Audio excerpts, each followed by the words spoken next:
On a Tuesday morning in September of 1992, Conrad Farley stood at the edge of a swamp in Clayton County, Iowa, and watched $600,000 sink a little deeper into the mud. He had been in construction long enough to know the difference between a bad day and a disaster. He had seen bad days. A hydraulic line that blew on a poor day. A foreman who quit during a highway job. A subcontractor who disappeared with materials already paid for. Those were bad days. What was happening in front of him was something else entirely. A disaster had a different weight to it. A disaster did not go away when you went home. It followed you through the night and was still there in the morning, unchanged, patient, waiting for you to find an answer you had not found yet. The Caterpillar 375 had gone in on Sunday morning 3 days ago. One of his operators had eased it across what the survey stake said was solid enough ground, and the earth had simply opened. Not gradually. Not with any warning that would have allowed the man in the cab to react in time. The ground gave way the way rotten flooring gives way all at once, and without apology, and 60 tons of yellow iron had dropped into the black muck beneath the dried crust of the surface. The man had gotten out. That was the first thing Conrad had confirmed, and it was the only thing about the situation that had gone cleanly.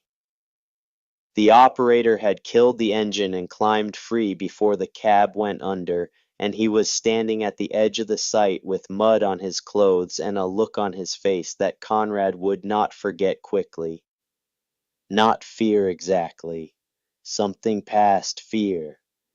The particular expression of a man who has just been reminded without any room for argument that the ground under his feet does not owe him anything. The machine had settled through Sunday and into Sunday night. By Monday morning it was buried to the cab, the tracks completely invisible beneath the surface, the boom sitting at a useless slant. The yellow paint streaked brown with the particular coloring of black Iowa swamp mud. Every hour it seemed to drop another fraction of an inch. Not enough to see in real time, enough to know when you looked away and looked back. Conrad had tried to solve it the way Conrad Farley solved everything. With more equipment, more men, more money, more certainty than the problem deserved. On the first day he had brought in 2 Caterpillar D8 bulldozers and chained them to the stuck machine from different angles. The dozer operators were good men, and they pushed those machines as hard as they could be pushed. The engines barked. The chains went tight. And then one of them snapped with a sound like a rifle shot that sent every man on the site stepping back without thinking about it first. The excavator had not moved a measurable inch. On the second day he had called a recovery company out of Des Moines, men who specialized in exactly this kind of situation, men with a truck and a 50-ton winch, and the confident manner of people who have been called to impossible jobs and made them possible.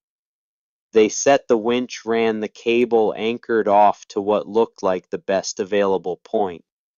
When they started pulling, the cable stretched and the truck groaned and the anchor ripped free of the ground and the excavator settled another 6 inches like the swamp had been waiting for exactly this opportunity. On the third day he had rented a crane. The crane operator had driven out, looked at the swamp, looked at the edge of the disturbed ground and shaken his head before he had even gotten fully out of the cab. He had said that ground will not hold me. You want 2 machines stuck instead of 1. Conrad had cursed him after he drove away. Not because the man was wrong, because the man was right and Conrad needed him not to be. By Tuesday morning, the whole job had the specific smell of a situation that was getting away from a man who was not used to things getting away from him. His crew was quieter than they should have been. The conversations were shorter. Men found reasons to look somewhere other than at the excavator when Conrad was nearby, not because they blamed him, but because they had worked for him long enough to know what it looked like when he did not have an answer and they did not quite know how to be in the presence of that. He was losing close to $20,000 a day by the time you counted delays and idle equipment and the scheduling disruptions that rippled outward from a job that had stopped moving. But the money was only the surface of it. Conrad Farley had built his company from one backhoe and a pickup truck and 20 years of 18-hour days, and he had built it on a specific reputation, the reputation of a man who could handle trouble. Trouble was part of the business. What mattered was how you looked when trouble arrived, whether you looked like a man who had it managed or a man who was being managed by it. Right now, with that machine sinking in plain sight and 3 days of failed solutions behind him, Conrad Farley looked like the second kind of man. He was standing at the edge of the water with his hard hat pushed back and his arms folded and mud drying on his boots, doing what he had been doing for most of 3 days, which was staring at the machine and waiting for an answer to arrive that had not arrived yet. His engineers were nearby doing the same thing with slightly less authority. One of them had suggested a helicopter sky crane that morning. Conrad had asked him if he had $15,000 an hour and a sky crane hidden nearby. Another had mentioned draining the swamp. Conrad had not dignified that one with a full response. The $600,000 was the number that lived in his chest and would not leave. Not the entire cost of the company, not even close. But enough. Enough that losing it would not kill the business and would not quite not kill the business either, would occupy some painful middle ground between those two things for long enough to cause real damage. Long enough for clients to hear about it. Long enough for the story to travel, and stories in the construction business always traveled. That was when the John Deere tractor came puttering up to the edge of the site. Conrad barely looked. He had gotten into the habit of not looking at the road anymore because looking at the road meant seeing the occasional pickup slow down to observe the situation, and the people in those pickups were not driving faster when they saw what they were looking at, which meant the story was already moving in the way he had been afraid it would move. Another gawker was not something he needed to manage right now. But the tractor stopped and the man on it climbed down, and something in the way the man moved made Conrad look up. He was wearing overalls that had been washed enough times that the color had settled into something that was no longer quite any specific shade. His jacket had the look of a garment that had been useful for a long time and saw no reason to stop. His boots were muddy, but with his own field mud, not the site mud, which meant he had walked here from somewhere nearby. His face had the particular quality of men who have spent 50 years working outside in Iowa, not soft and not bitter and not performing anything, just weathered down to what was essential, the way wood gets weathered when it is exposed to enough weather for long enough. He walked with the unhurried confidence of a man who is going somewhere. He has decided to go and is not concerned about how long it takes to get there. Conrad knew who he was, enough to place him anyway. Norval Haskell. He owned the 400 acres on the other side of the tree line to the east. The same land his family had farmed for as long as anyone in the county could remember. Conrad had dealt with him once before over a fence line adjustment after a survey error in the early planning stages of the highway project. Norval had not raised his voice during that conversation. He had walked the line himself with his own tape measure, shown Conrad the numbers, and resolved the whole thing in a single morning without involving lawyers or county officials or any of the mechanisms that people reach for when they want to make a disagreement into something larger than it needs to be. Conrad had remembered him afterward as easy to work with. What he would understand later was that he had been confusing easy to work with for something simpler than it was. Norval Haskell had not been easy to work with because he was agreeable. He had been easy to work with because he was right, and being right made everything easier. Conrad had missed that distinction in the moment, and the cost of that missed distinction was sitting 73 years old in worn overalls about 15 feet away from him, and it was about to become apparent. Norval stopped a few feet from Conrad and looked at the swamp. He said, "Morning." Conrad said, "Morning. Site is closed to visitors. Insurance liability." Norval said, "I am not a visitor. I own the land on the other side of that tree line." He kept his eyes on the stuck excavator. Conrad said, "Well then, you have seen it." Norval said, "I have been seeing it for 3 days." He paused. "I thought I might be able to help." Conrad looked at him, looked at the worn overalls, looked at the John Deere parked at the edge of the access road, looked back at Norval. He said, "Help how?" Norval said, "I can pull that out." The words landed in the air between them with an almost physical presence, and the engineers nearby stopped their conversation without turning around, and two crew members working 20 feet away slowed what they were doing without stopping it entirely, because there is a particular quality to certain sentences that makes the air around them different, and this was one of those sentences. Conrad stared at him. He said, "You can pull that out. An excavator that 2 D8s and a 50-ton winch could not move." Norval said, "That is right." Conrad said, "With what?" Norval said, "My steamer. A Case 1912 steam traction engine. 110 horsepower. She has been in my family since my grandfather bought her new." Let me tell you about the laugh that came out of Conrad Farley then, because it matters. It was not a cruel laugh in the way that deliberately cruel laughter is cruel. It was the laugh of a man who has been under enormous pressure for 3 days and has just been given something that his mind cannot fit into the shape of a serious proposal. It was the laugh that comes when the gap between what you expected and what you received is too large to bridge with any other response.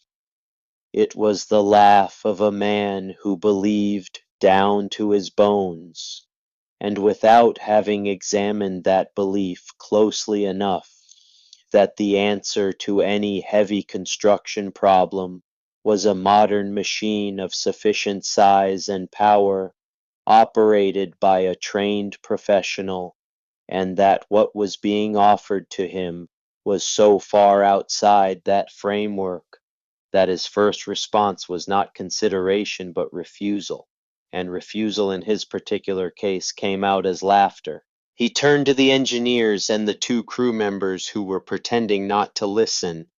He said loud enough for all of them to hear clearly, "He wants to pull out my $600,000 excavator with a steam traction engine from 1912. One of the engineers looked at his boots. A crew member shook his head with a grin. The other engineer made a sound that was not quite a laugh and not one. Norval did not change expression. Conrad turned back to him, still smiling, but with less of the genuine amusement in it now, more of the performance of amusement, because the laugh had done its work, and now there was a man standing in front of him who had not reacted to being laughed at, and that required managing. He said, "I have got bulldozers on this site with more horsepower than anything on your farm. They could not move that machine." Norval looked at the stuck excavator. Then he looked at Conrad. He said, "Horsepower is how fast you can do work. Torque is how much work you can do. Your bulldozers make horsepower. Mine makes torque. And he paused for just long enough to make it land. Your machines spin. Mine grips. Conrad shook his head. He said, "This is a real problem and I do not have time for." Norval said, "You have had 3 days." He said it without sharpness and without satisfaction, simply as a statement of available evidence. "You have tried bulldozers, you have tried a winch, you tried to get a crane out here, and the operator would not put his machine on the ground. You are losing $20,000 a day." And he looked at Conrad steadily. "You are out of options." The engineers were very still. Conrad looked at Norval for a long moment, then he said, "If it falls apart out there, if something goes wrong, I am not cleaning up the mess." Norval said, "If it does not work, I will owe you an excavator." He said it the way a man says something when he is not performing confidence and does not need to. He said it the way you say something when you have thought about it sufficiently that the words are just the surface of a certainty that goes a long way down. Conrad stared at him. He said, "Fine. Bring your museum piece." Norval nodded once. He walked back to his John Deere and drove it back down the access road toward the county road without hurrying or looking back. Conrad stood at the edge of the swamp and watched him go. One of the younger laborers came up beside him and said, "You really going to let him try?" Conrad kept his eyes on the stuck excavator. He said, "I am really going to let Tuesday keep embarrassing me, apparently." Now let me tell you about Norval Haskell, because you cannot understand what happened at that construction site without understanding the man. And you cannot understand the man without going back further than 1992. You have to go back to 1912 and a man named August Haskell and $3,200. August Haskell had farmed the same ground in Clayton County his whole adult life. Not successfully every year, because farming in Iowa at the beginning of the 20th century was not a matter of success every year. It was a matter of survival in the bad years and building in the good ones. And August Haskell had managed both well enough that when the case dealer out of Dubuque came through the county in the spring of 1912 demonstrating the new steam traction engine, August had enough put aside to consider what he was looking at. He considered it seriously. $3,200 was not what most people would call money you spent easily. In 1912, in Clayton County, Iowa, $3,200 was more than most farms cost.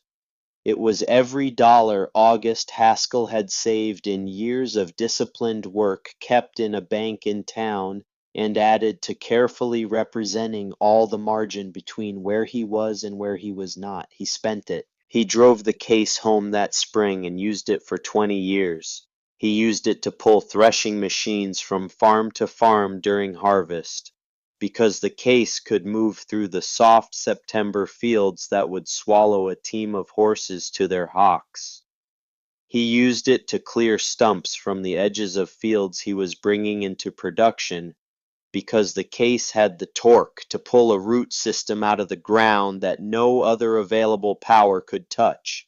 He used it for any heavy job that exceeded what horses could do, and that required above all a steady, relentless pull that did not quit when the load got hard. He ran it for 20 years, and then in the mid-30s, when gasoline tractors had become reliable enough and cheap enough to handle most of what he needed, he drove the case into the shed behind the barn and parked it. He did not sell it. Most farmers in those years scrapped their steamers or sold them for salvage when the gasoline tractors came. Steam required time and attention in a way that gasoline did not. You had to build the fire and wait for the pressure and manage the boiler through the whole working day. It was not something you started with a crank and drove to the field and used and parked again. It required a relationship with the machine and ongoing attention to what it was doing and what it needed that not every man wanted to maintain when an easier option was available. August maintained it anyway. He parked it in the shed and covered it with canvas and fired the boiler up twice a year to keep the seals from setting and the metal from forgetting what it was for. He did this even when there was no work for the machine. He did it for the same reason he kept doing a lot of things that the immediate economics of the situation did not obviously require, which was that he had grown up in an era when you maintained what you had, because the day you needed it and found it gone was the day you understood what maintenance was actually for. August died in 1952. His son Everett inherited the farm and the machine. Everett had grown up watching his father use the case, and had learned to operate it the same way boys learned most things in that era, by watching and then by doing, by making mistakes in front of someone who knew what a mistake looked like and could show you why it was a mistake and how to correct it. Everett knew the machine, not the way August knew it, not with 20 years of daily use behind him, but well enough. He kept it the same way August had kept it, fired it twice a year, maintained what needed maintaining, took Norval out to the shed when Norval was old enough and showed him what it was and how it worked and what it could do. Norval had been 7 years old the first time Everett put his hand on the boiler and told him to feel the heat in the iron and understand that heat was what made everything possible. He had been 12 years old when Everett first let him stand on the platform and hold the throttle while the machine moved. He had been 19 years old when Everett let him run it alone for the first time, pulling stumps from the fence line on the east side of the lower field, and he had made 2 mistakes and corrected them both without losing the load. Everett died in 1961. Norval was 42 years old. He had been farming alongside his father for 20 years and knew the land, the way, land you have worked for decades, which is to say, he knew it better than any document could describe, with the kind of knowledge that lives in the hands and the eyes, and the particular attention that comes from years of watching the same ground behave differently in different conditions. The machine went into the shed. Norval covered it with canvas, the way August had covered it, and the way Everett had covered it, and for the next 23 years it sat in the back of the equipment shed behind the barn, while the farm changed around it. New tractors, new implements. The shift from the equipment of his father's era to the equipment of his own. The case sat under its canvas and waited, which was something it was apparently willing to do indefinitely. In 1984, Norval was cleaning the old shed to make room for equipment storage, and he pulled back the canvas. Everything was there, rusty in places, dusty everywhere, but intact in the specific way of old iron that has been built to a standard that assumes the machine will outlast the period of its usefulness. The boiler tested sound when he applied pressure. The gears turned when he cranked them by hand. The drive chain moved. The brass fittings were tarnished but not corroded through. He spent 3 years bringing it back. He found a retired machinist in Dubuque who was 78 years old and who had worked on steam equipment in his youth and who could tell Norval what he was looking at and what it needed and where to find the parts that were not in the shed. He tracked down original components from collectors and equipment museums across the Midwest, drove to farms and machine sheds and storage barns where old steam equipment sat in various states of preservation, talked to men who were in their 80s and 90s and who remembered the steam era not as history, but as their working years. By 1987, the case was running.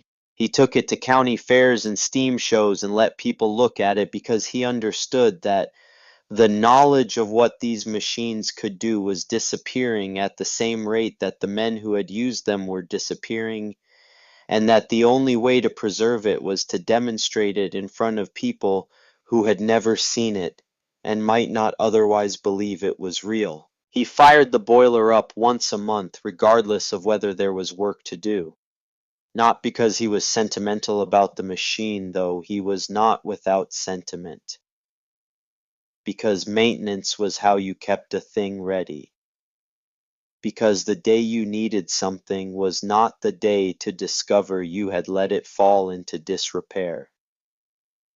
Because August had known this, and Everett had known this, and Norval had learned it from both of them, and had not found any evidence in 50 years of farming to suggest they had been wrong. Now let me tell you about the thing Norval had not told Conrad Farley, because it is the thing that shapes everything that comes after.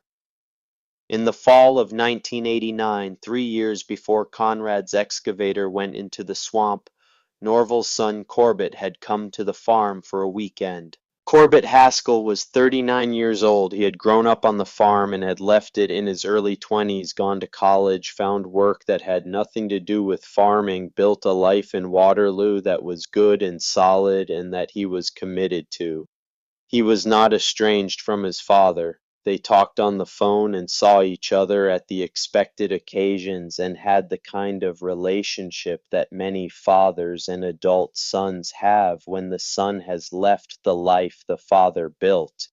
And both of them have made a kind of peace with that fact that is not quite peace and not quite the other thing, but something workable between the two. Corbett had arrived on a Friday evening, and by Saturday afternoon had raised the subject he had come to raise. He had found a collector in Wisconsin, a man who specialized in steam-powered agricultural equipment, and who had been looking for a running Case 1912 for several years. The man was willing to pay $15,000 for the machine in its current condition. Corbett had done the research. 15,000 was a fair price, possibly better than fair. The machine was not generating income. It was taking up space in a shed that could be used for other things.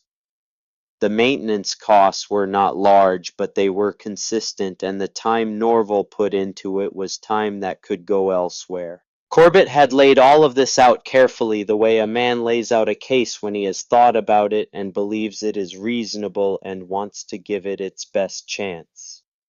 Norval had listened to the whole thing. Then he had said, "I am not selling the machine." Corbett had asked why. And Norval had found, as he had found before on the rare occasions when this subject came up, that the answer did not come in a form that translated cleanly into the kind of language that satisfied a reasonable man asking a reasonable question. You could not explain in a kitchen table conversation what it looked like when you watched a machine pull dead weight out of soft ground in the specific way that only this machine could pull it. You could not describe the combination of factors that made the case uniquely suited to the jobs that nothing else could do, not in a way that was convincing to someone who had not seen those jobs and had not understood what conventional equipment could not accomplish. He had said there are things it can do that nothing else can. There are jobs it can do that you have not seen yet. Corbett had heard this as something less than an explanation.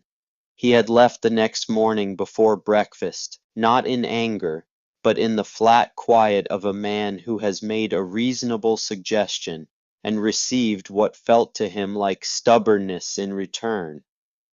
They had not spoken of the machine since. The kiteness between them was not dramatic. They did not argue at Christmas or avoid each other at the family occasions that still happened.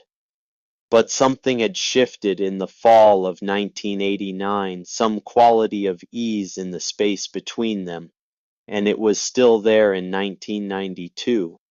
And Norval was aware of it in the way you are aware of a place in your back that has not healed the way it should, not constantly painful, just present a reminder that something in the structure is not quite right. He had not been able to show Corbett what he meant. He had not found the conditions that would make the demonstration possible. He had kept the machine ready and waited because waiting was what you did when the condition had not yet presented itself, and you trusted that it would present itself because August had believed it would present itself, and Everett had believed the same thing, and there was no reason Norval could identify to think they had been wrong about this when they had not been wrong about much else. Then on a Sunday morning in September of 1992, a Caterpillar 375 broke through the surface of a Clayton County swamp and sank to its cab, and Norval Haskell saw it from across his fence line and understood immediately what had happened and what it would take to fix it. He drove to the edge of his property and looked at the situation from across the tree line. He looked at the excavator and the ground around it and the positions of the equipment on the site. He looked at the way the surface of the swamp behaved around the buried machine. He looked at the grass at the margin of the disturbed area, and at the way the water was moving and the depth that the saturation was running, which told him things about what was happening 6 feet down that no survey had measured, because surveys measured what instruments could detect on a given day, and what Norval was reading was what the ground had been doing over many seasons, the pattern of drainage and water table that made this specific location behave the way it was behaving. He understood what had happened, and he understood what it would take, and he understood that his machine was the right tool for the job in a way that nothing else on that construction site was going to be. He drove home. He did not go to the site on Sunday. He did not go on Monday when the bulldozers came and failed. He did not go on Tuesday morning when the winch truck arrived and the cable stretched and the anchor tore free and the excavator settled another 6 inches. He waited, not because he was enjoying Conrad Farley's difficulty, not because he wanted to see the modern equipment fail. He waited because he had learned something over 73 years that he could not have named precisely, but that governed how he moved through difficult situations, which was that some men need to come to the end of the things they trust before they are capable of considering the things they do not know about. There was no point offering what he had to offer on day one. Conrad Farley on day one was a man who had not yet exhausted his certainty, and a man who has not exhausted his certainty cannot hear you. By Tuesday morning, after 3 days and 3 failures, and the crane operator who would not get out of his cab, Conrad Farley had exhausted his certainty. That was when Norval walked through the fence. Have you ever offered something that you knew was the right answer and had the room laugh before you finished the sentence? Have you ever stood in front of someone with the solution in your hands and watched them dismiss it before they understood what they were looking at, not because they were stupid, but because it did not fit the shape of what they expected help to look like? Drop a comment and tell me about it, because I think more people have been in that position than have ever said so out loud. And I think the experience of being in that position and choosing to go back anyway, choosing to fire the boiler and load the chain and drive down the county road regardless of the laughter, is one of the most important things a person can do with what they know. Norval drove home from the construction site on Tuesday afternoon with the sound of Conrad Farley's laughter still in the air behind him. He did not think about the laughter. He thought about what needed doing. He went to the shed and pulled back the canvas and looked at the case, the way he looked at it when there was work to be done, which was the way you look at any tool when you have matched it to a problem with a specific attention that was less about what you were seeing and more about confirming what you already knew. He checked the boiler. He checked the water level and the oil and the drive chain. He checked the pressure gauge and the relief valve and the condition of the steel cleats on the rear drive wheels, 6 feet in diameter and studded with the forged steel grips that had been biting into soft ground in various forms for 80 years, and that would bite into the edge of a Clayton County swamp tomorrow morning the same way they had bitten into everything else. He pulled the canvas back over the machine. He went inside and ate dinner alone and washed the dish and set it in the rack and stood at the kitchen window that faced east, looking at the lights of Conrad Farley's job site across the fields. Then he went to bed. He did not sleep well. At some point in the dark hours before morning, he lay with a question that had been there since he walked back from the construction site, a question he had not fully let himself ask in the daylight. It was not a question about the machine. He knew the machine. He knew it the way you know something when you have maintained it for decades and operated it in conditions that tested it and understood its limits and capabilities in the specific way that only extended use provides. The question was not whether the machine could do the job. The question was what happened if something went wrong that he had not anticipated. Not the pull itself, something else. He was 73 years old. The platform of the case was 6 feet off the ground, and getting to it required a ladder that was 3 iron rungs, and a step across that required more than it used to require. His knee had been unreliable for 2 years, if the footing went wrong at the wrong moment. He lay with that for a while, and then in the way that certain things come when you stop fighting them and let them be what they are, he thought about Corbett. Not about the conversation in 1989 exactly. About his son. About the distance that had been in the space between them since that Saturday when Corbett had laid out his reasonable case and Norval had given him what felt to Corbett like stubbornness in the place where an explanation should have been. Corbett had said there are things you do not understand. He had not said it in those words. But that was what the conversation had meant, and Norval had not found a way to close the distance that the meaning had opened.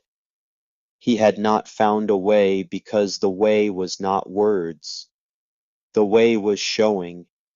And he had not had anything to show, not in a form that would mean to Corbett what it needed to mean, not until Conrad Farley's machine had gone into the ground on Sunday morning. He lay in the dark and thought about this. Then he got up and went out to the shed.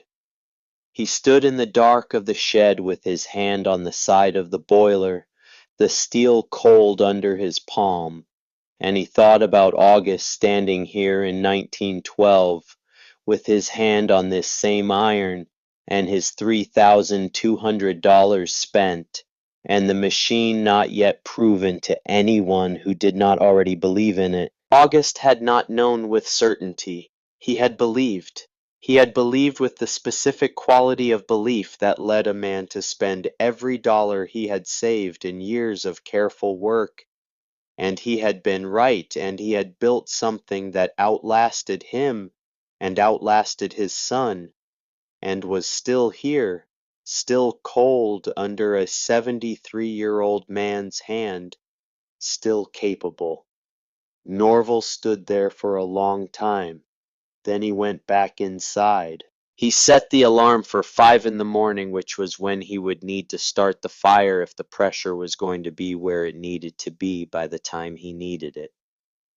He lay down on top of the covers with his clothes on and closed his eyes. He did not sleep right away. He lay in the dark and thought about the morning and about Conrad Farley and about the 50 men who would be watching and about Corbett somewhere in Waterloo who did not know what was going to happen tomorrow and would hear about it from someone before he heard about it from his father.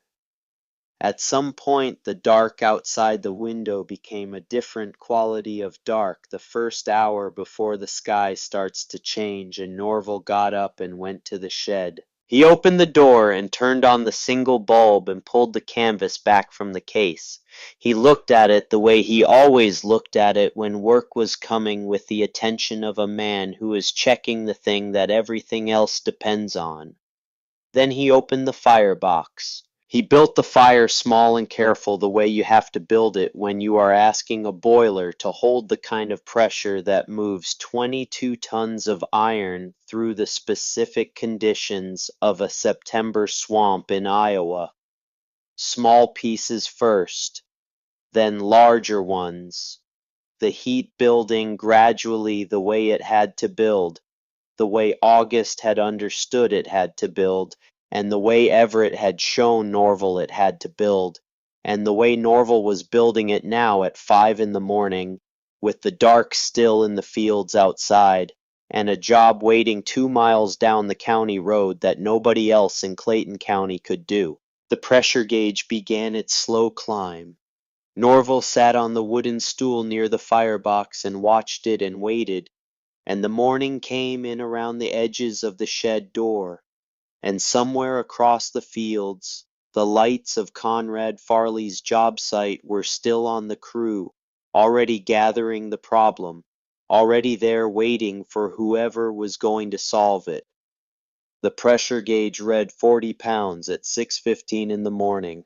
Norval fed the fire and watched the needle and did not hurry it.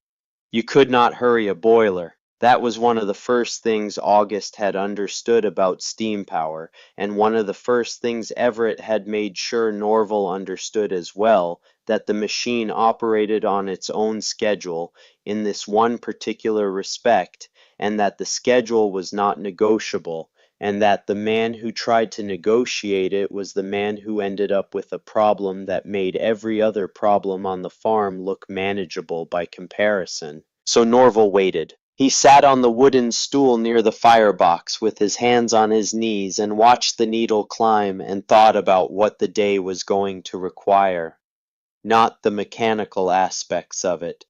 He had run through those in his mind many times since Tuesday afternoon, and was satisfied with what he knew.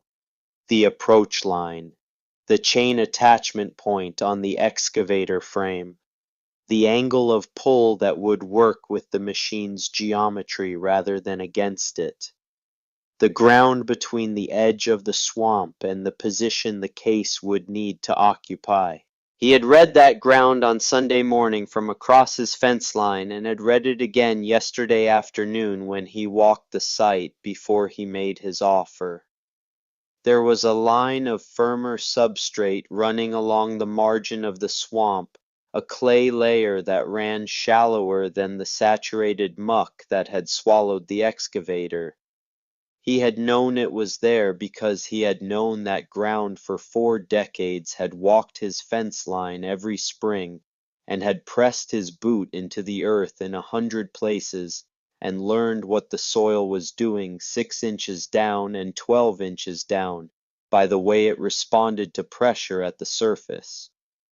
The clay line was reliable. The case could get close enough to work from that line without going in. Conrad Farley did not know the clay line was there. His surveyors had not found it because they had been looking for something different. They had been assessing the surface conditions for equipment traffic, and had not been reading the ground the way a man reads ground when he has worked it through enough wet springs to understand what it is doing below the crust. That was the difference, not the machine, though the machine mattered. The difference was what Norval knew about that specific piece of earth knowledge that had accumulated over 40 years of walking the same fence line and pressing his hand into the same soil in the same places, and paying attention to what the same ground did in different conditions.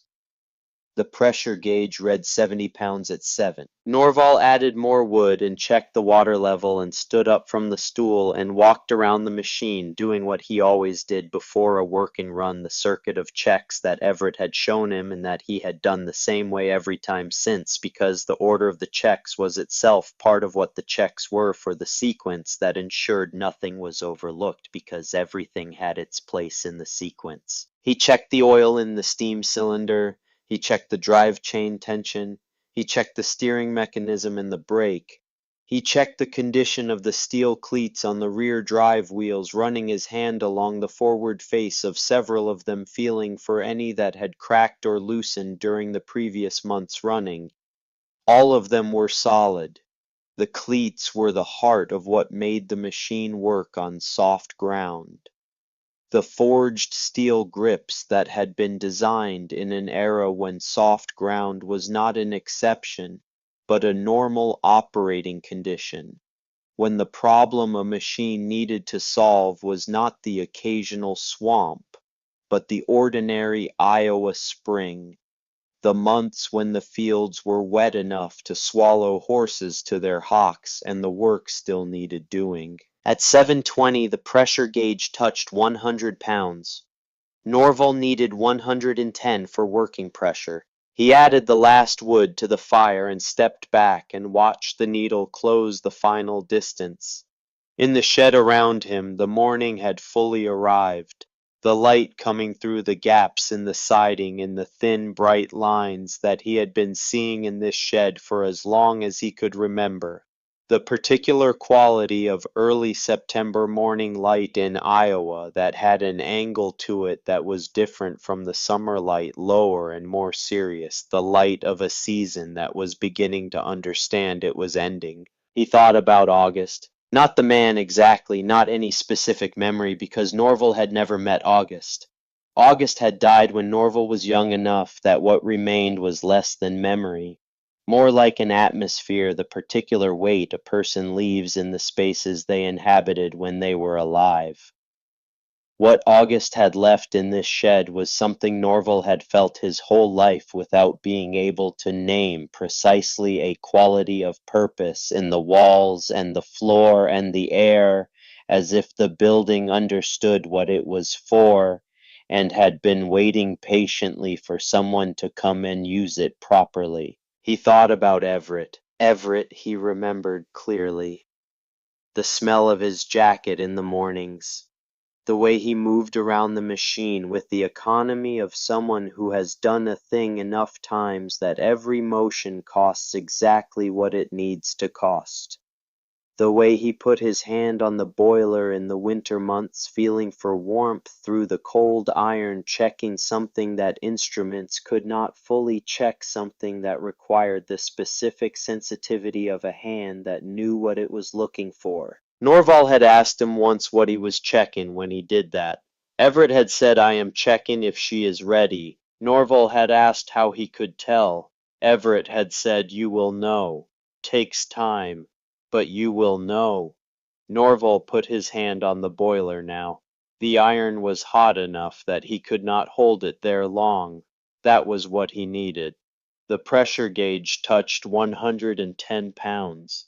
Norval climbed to the platform. His knee complained on the second rung, and he gave it a moment and then finished the climb and stepped across to the platform decking and stood at the controls with his hands on the wheel.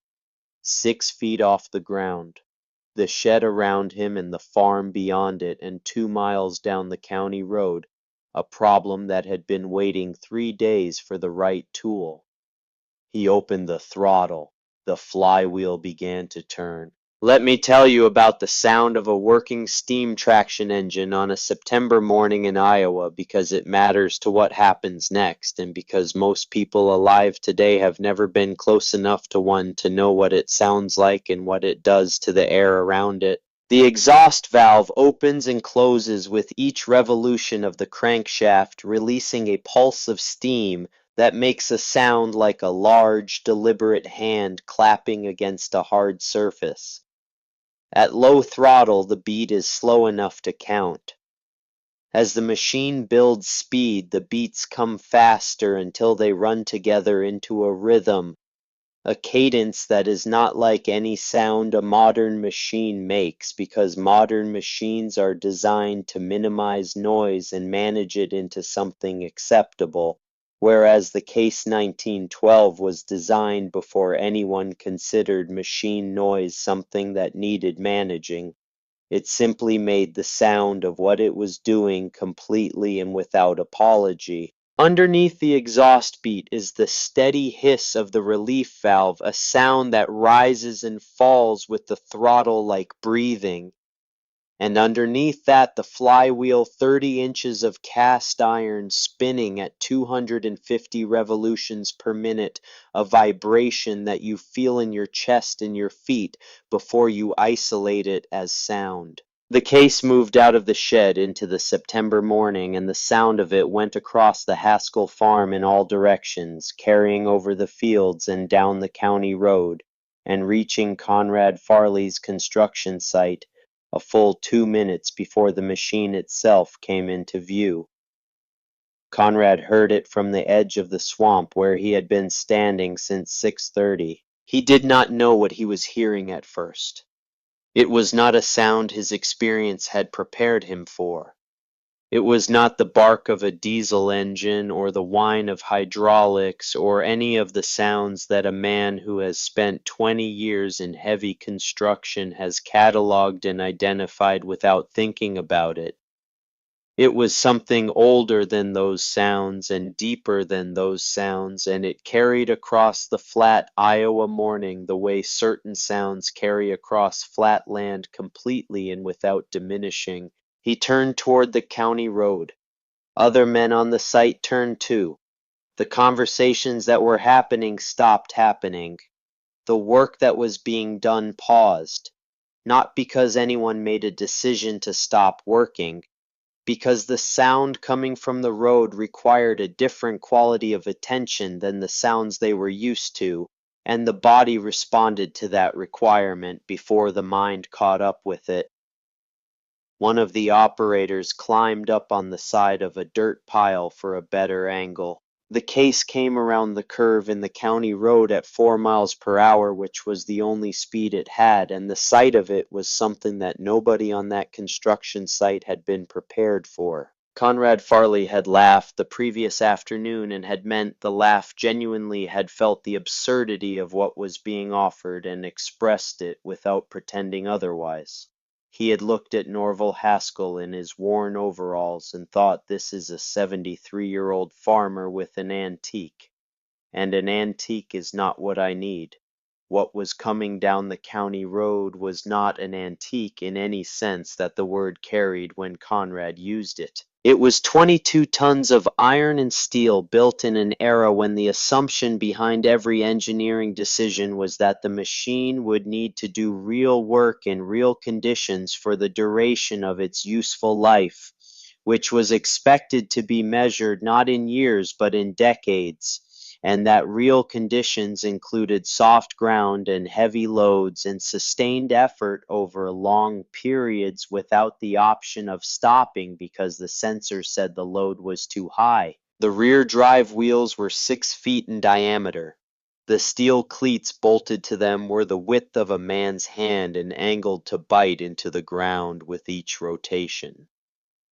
The boiler ran across the top of the frame like a contained furnace, the brass fittings catching the morning light, the stack putting out a steady column of smoke that drifted back over the machine as it moved. The whole thing carried itself with the authority of something that had more mass than anything around it, and was aware of this fact without making anything of it. One of the younger laborers said something under his breath that Conrad did not catch, but whose tone he recognized. One of the engineers said, "Good Lord," and then stopped talking. Conrad said nothing. He watched the machine come down the access road and felt something he had not felt once in the past 3 days, which was uncertainty about the outcome of the next hour. Not hope exactly. Something more unsettled than hope. The specific sensation of a man whose certainty has been doing load-bearing work in his thinking and has just been asked to carry more than it was built for. Norval brought the case to a stop on firmer ground 200 feet from the edge of the swamp. He set the brake. He made adjustments to the controls with the unhurried precision of a man for whom these gestures have been automatic for decades. Then he climbed down from the platform. He walked to the rear of the machine and began uncoiling the chain. Conrad had seen the chain and had not been prepared for it. Each link was as thick as a man's wrist forged steel that had the specific coloring of iron that has done sustained work for a long time, darkened and worn to a patina that had nothing to do with age in the decorative sense and everything to do with use. The chain had the weight of something built when the assumption was that it would be used until it could not be used anymore, and the decision about when that point had been reached was not going to be made by a computer. One of the engineers said we snapped a cable rated for 50 tons. Norval looked at him. He said that cable was cable, and he lifted a section of the chain and let it fall into his hand. This is chain, different animal. The engineer said it can still break. Norval said anything can break. Question is how it behaves before it does. Cable snaps. Chain stretches first. Gives you time to read it. He gathered the chain over his shoulder and turned toward the swamp. Conrad said, "You are not going out there alone." Norval said, "I have done this before." He walked to the edge of the disturbed ground and he went in. The mud was soft from the beginning and got softer as he moved toward the excavator, and he moved through it with the deliberateness of a man who has no intention of becoming part of the problem he came to solve. He tested his footing with each step, not hesitating exactly, but not committing his weight until he had confirmed what was beneath him. He had waded through worse ground than this in worse conditions on his own land and on neighboring farms across 40 years of Iowa springs, and he was not afraid of the mud. He was respectful of it, which is a different thing and more useful. By the time he reached the excavator, the mud was at his chest. He worked his way around the accessible portions of the buried frame, feeling with his hands in the murky water for the point he was looking for. He was not guessing at this. He knew what point he needed, had known since Sunday morning, when he had looked at the situation from across his fence line, had carried the picture of it in his head through 3 days of watching other people's equipment fail. He found the frame member he was looking for and checked the geometry of the attachment with his hands, and then hooked the chain and checked it again. Conrad watched from the edge. He had sent men into difficult situations before and had been in a few himself in his younger years, and he was not a man who scared easily. But watching Norval Haskell, 73 years old, chest deep in a September swamp with a chain over his shoulder, working with the calm efficiency of someone for whom this was simply a task to be completed correctly, Conrad felt something that he would spend some time afterward trying to identify. What he felt was not admiration exactly, though admiration was part of it. It was something more specific than admiration. It was the sensation of watching someone inhabit their competence completely, without any portion of their attention diverted to how the competence was appearing to the people watching it. He had hired a great many people over 20 years, and he had developed through that process a reliable sense for the difference between a person who was performing competence and a person who was exercising it. Norval Haskell was not performing anything, he was working. That was the observation that Conrad kept coming back to as he watched the old man make his way back toward firm ground. Not the chain or the machine or the 80 years of engineering that had gone into the steel cleats on the drive wheels. The simple fact that the man in the mud had not looked at the audience once since he entered the water. Not once had he checked whether anyone was watching or how the watching was going.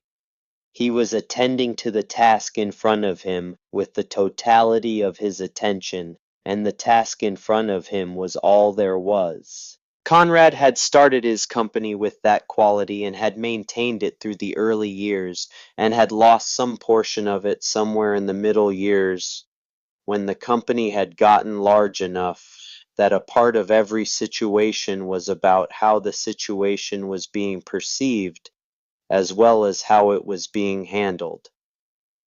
He recognized the pure form of it when he saw it, and felt the recognition in a way that was not entirely comfortable. When Norval made it back to firm ground, mud was to his chest and his jacket was ruined, and he was breathing the way a man breathes who has spent 15 minutes moving through resistance in cold water at 73 years old. But he was steady. He walked to the case without stopping, climbed the platform with the care his knee required, and stood at the controls. He checked the pressure gauge. 110 pounds, right where it needed to be. He put one hand on the throttle. Have you ever watched someone work and known before they had done anything that could be pointed to as evidence that they were going to succeed?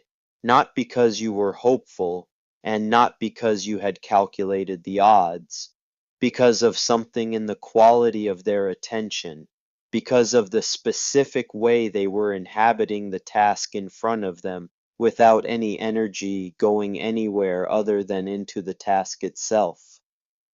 The difference between a man who is trying and a man who is doing is sometimes invisible, and sometimes it is the most visible thing in the room. Everybody on that construction site could see it on that Wednesday morning, even the men who had been laughing the day before, even Conrad Farley, who had started the laughter. Drop a comment and tell me if you have been in a room when someone had that quality. I think most people who have worked long enough have seen it once or twice, and I think most of them have never forgotten it. Norval opened the throttle. Now let me tell you about what happened in the next 3 minutes, and let me tell you about it properly because it requires some explanation that goes alongside the action, and the explanation and the action are not separate things. The case did not lunge forward. It did not spin its wheels or make a dramatic display of effort. It moved forward at its own pace, the pace it had been maintaining since it left the shed, steady and committed and entirely indifferent to the opinions of anyone watching. The chain came off the ground in sections as the machine advanced, rising from the mud in a long curve going taut between the drawbar and the buried frame of the excavator, with the specific tension of something that is about to be asked to do what it was made for. Now, here is what you need to understand about what happened next. Conrad Farley's bulldozers had more horsepower than the case. Significantly more. The D8 produces more raw horsepower than any steam traction engine built in 1912. When those bulldozers had been chained to the excavator and their operators had pushed them as hard as they could be pushed, the engines had been producing more peak power than anything the case could generate, and they had not moved the excavator an inch. The reason is the thing that Norval had tried to explain in a single sentence the afternoon before, the sentence that Conrad had laughed at before he had finished processing what it meant. Horsepower is how fast you can do work. Torque is how much work you can do. A bulldozer is designed to push dirt on prepared surfaces. It has broad tracks for distributing its weight and powerful engines for moving that weight quickly across the work surface. When you apply that design to pulling dead weight out of saturated ground, you find the limits of the design very quickly. The tracks want to spin. The ground under the tracks is not the ground the tracks were built for. The machine generates enormous horsepower at the engine, but cannot translate that horsepower into sustained ground-level pull, because the connection between the machine and the earth is breaking down faster than the engine can compensate for. The case 1912 was designed to solve a different problem. It was designed for farms in an era before drainage tile had transformed Iowa bottomland farms, where the spring planting window was short and the ground was wet and the work still had to happen regardless. The 6-foot drive wheels with their steel cleats were not incidental to the design. They were the design. Each cleat was forged to bite into soft ground and hold, while the weight of the machine 22 tons of iron pressed down above it. Not to spin across the surface, to grip, to find purchase in the specific way that purchase could be found in saturated soil by going through the soft surface layer and finding the firmer substrate beneath. And torque. The steam engine does not produce its power in the same way a diesel engine produces it. A diesel engine builds to peak torque at a specific RPM range and falls off above and below that range. A steam engine produces maximum torque from the moment the throttle opens and maintains it through its full operating range. When the chain went taut between the case and the buried excavator, the force applied to that chain was not a spike that demanded immediate movement or reduced itself to protect the drivetrain. It was a steady, patient, fully committed pull that would maintain itself until something gave. The only computer between the boiler and the stuck machine was Norval Haskell. And Norval Haskell had been in this situation enough times, had pulled enough stumps and stuck machines and grain carts out of enough wet Iowa fields to know exactly how much he could ask, and when to ask more, and when the sounds and the sensations coming up through the platform told him to ease back. He was not easing back. He was not. The chain sang with tension. The note it made was the note a chain makes when the load is real and the pull is real and something is about to happen or not happen, and nobody watching could have said with certainty which of those outcomes was coming. And then the cab of the excavator moved. Not dramatically. A shudder, a tremor, the specific movement of 60 tons of iron beginning to disagree with the mud that had been holding it for 3 days. Barely visible at the distance Conrad was standing, just visible enough. A man standing near Conrad said something, a word that came out of him before he could decide whether to say it, the kind of word that escapes a person when something they did not fully believe in begins to become real. Norval gave the machine a little more. The sound deepened. Not louder exactly. Fuller. As if the engine had been in conversation with the load and had just received the information it needed and was responding with something it had been holding in reserve. The drive wheels turned. Each cleat bit. The ground beneath the rear of the machine compressed and held, and the machine moved forward, and the chain transmitted that movement through its 80-year-old steel to the frame of the Caterpillar 375 buried in the swamp.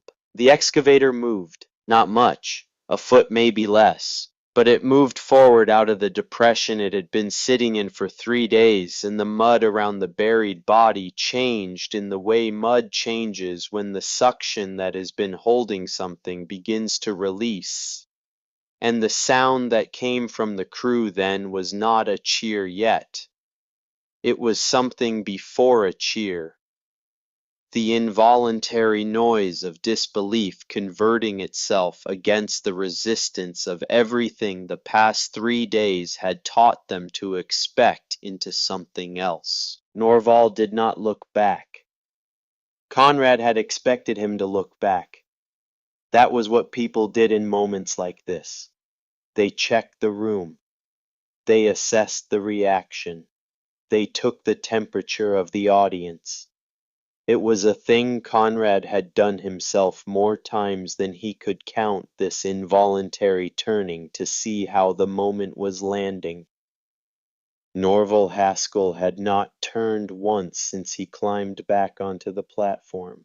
He was watching the chain. He was watching the ground under the drive wheels. He was watching the position of the excavator relative to where it had been and where it needed to be. He was doing what the job required, and he was doing it with all of himself, and the crowd behind him was simply not a factor in what he was attending to. Conrad took a step forward without meaning to. The case kept moving.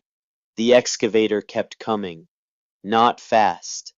In the way that things come when the force being applied to them is patient and consistent and does not know how to be anything other than patient and consistent. 1 foot of travel became 2, 2 became 4. The mud around the buried undercarriage began to release its grip in sections, the suction breaking down as the geometry of the situation changed, and the excavator began to rise barely incrementally, the way things rise when the thing holding them down is finally meeting something equal to it. The crew came apart. Not all at once, in stages the way a sound builds when it starts with 1 person and then 2 and then 10, and then everyone the release of 3 days of frustration and helplessness and the particular exhaustion that comes from watching something you cannot solve sit in front of you demanding to be solved. Men were saying things they would not remember saying later.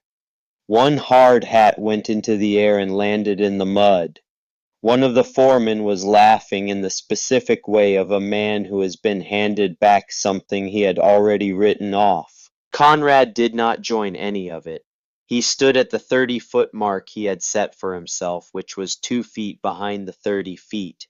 He had told his men to stand back from the pull line, and he watched the old man on the old machine continue to do what he had said he would do. He watched with the full attention of a man who understands that what he is seeing is correcting something in him, not the kind of correction that is comfortable or easy, but the kind that is necessary. He had laughed at this man in front of 50 people. He had said museum piece in a tone that was designed to humiliate, and some portion of the crew had laughed because he was Conrad Farley, and that was how it worked. When you were Conrad Farley, people followed your lead because you had built a company out of your own will, and that had a gravitational pull that brought people along with it, even when it should not have. He had done that to a man who had the answer he needed. He had done it without the information. To know he was doing it without having any basis to evaluate what was being offered to him, based entirely on the appearance of the thing, and the degree to which the appearance matched his expectations of what an answer should look like. And in doing that, he had demonstrated something about his own thinking that he had not previously had occasion to demonstrate, and that he would have preferred not to have demonstrated in front of his entire crew on a Wednesday morning. The excavator came forward another 2 feet. The first track emerged from the mud black and dripping, the underside of the machine becoming visible for the first time since Sunday. Someone shouted something that was more noise than word. Norval kept the throttle steady. Now let me tell you about Corbett Haskell, because he arrived at the construction site at some point during the pull, and his arrival is part of this story, even though he did not announce himself and did not speak to anyone and stood at the back of the gathered crowd where his father could not see him. He had been at his desk in Waterloo when a neighbor of his father's had called him. The neighbor was a man named Dwight Halverson, who farmed the section south of the Haskell place, and who had watched the whole business from his property for 3 days, and who called Corbett the way neighbors call the adult children of older farmers when something is happening that the children probably should know about. Halverson told him his father had walked onto Conrad Farley's construction site the previous afternoon, and told them he could pull the excavator out with the Case steam engine, and that the whole crew had laughed at him, and that this morning the old machine had come down the county road, and Halverson was fairly certain he knew how this was going to end. Corbett had listened to this without speaking. Then he had told his secretary he would be out of the office and had gotten in his truck and driven to Clayton County. He parked on the shoulder of the county road east of the site access and walked in, arriving at the back of the crowd at the moment when the excavator had moved perhaps 4 feet from its original position and was continuing to move, too. He had not seen his father operate the case since Corbett was a teenager. He had grown up with the machine in the shed, had watched Everett and then Norval work on it, and occasionally work with it, had understood it as a large and interesting piece of equipment that occupied a significant portion of a shed and a significant portion of his father's attention in a way that Corbett had never been able to fully account for. What he had understood in 1989, sitting at his father's kitchen table with the $15,000 offer from the Wisconsin collector, was what any reasonable person with that information would have understood. The machine was old. It was not generating revenue. It was consuming time and money in maintenance. The offer was real. What he had not understood was what his father had tried to tell him. There are jobs it can do that you have not seen yet. Corbett stood at the back of the crowd and watched, and did not say anything and did not do anything except look at his father on the platform of the case, 73 years old, hands on the wheel, attending to the machine and the chain and the ground with the specific calm of someone who has matched himself to the right tool for the right problem and is now simply doing what the match makes possible. The excavator moved 4 more feet. Corbett had worked in an office for 20 years. He had built a good career doing work that he was genuinely good at, and that satisfied him in the specific ways that competent work satisfies a person who knows their own capabilities. He was not a man who carried his father's farm with him as an unresolved weight. He had made his peace with the life he had chosen and did not spend his time second-guessing it. But standing at the edge of a construction site, watching his father do something that 2 days of modern equipment had failed to do, Haskell felt something move in him that he did not have a precise name for.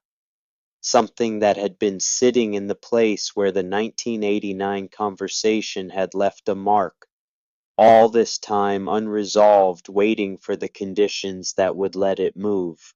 He watched the excavator come free. Not all at once, and not cleanly.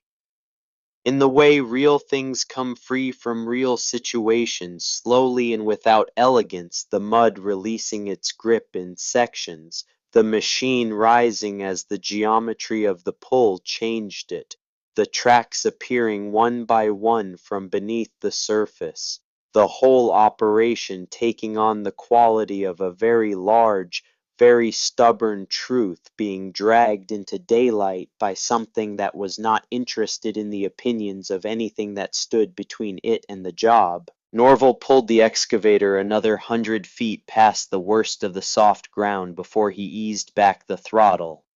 He shut the engine down.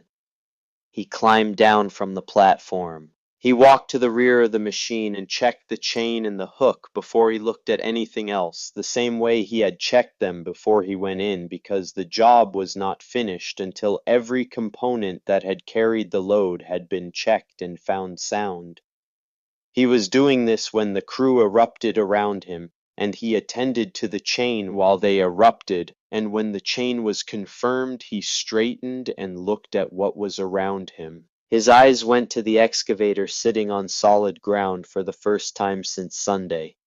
He looked at it the way you look at something when the looking is a form of confirmation, when you are checking whether what you expected is what you find.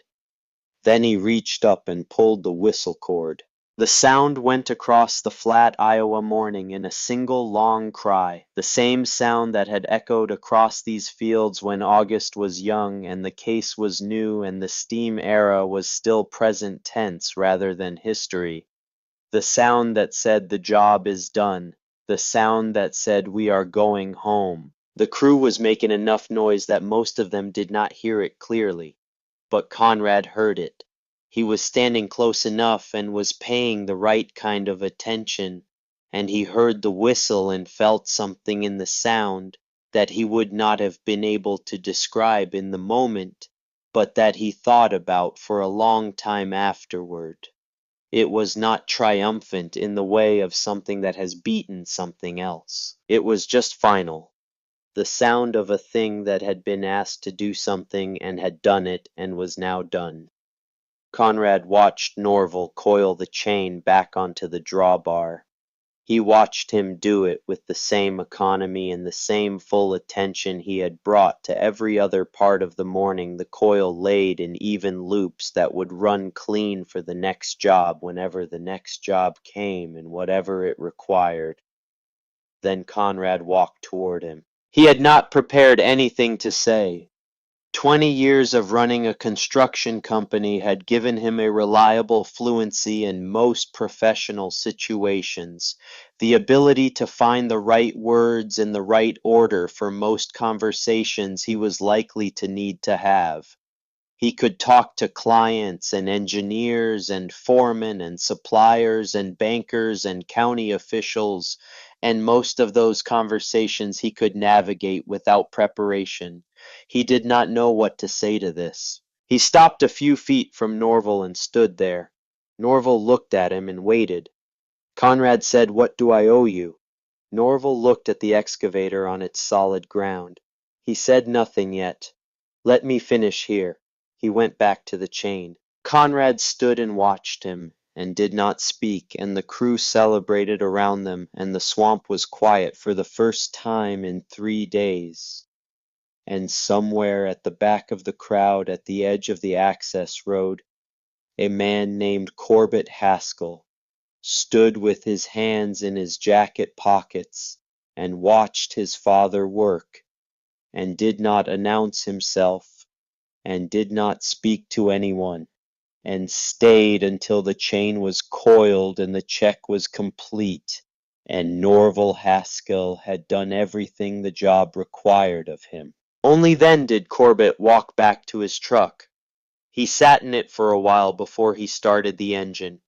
He was thinking about a kitchen table in 1989 and about a sentence his father had said that he had heard as stubbornness, and that he understood now standing on the other side of a Wednesday morning in Clayton County, Iowa, was something different from stubbornness. There are jobs it can do that you have not seen yet. He started the truck and drove back toward Waterloo. He told himself he would call his father that evening.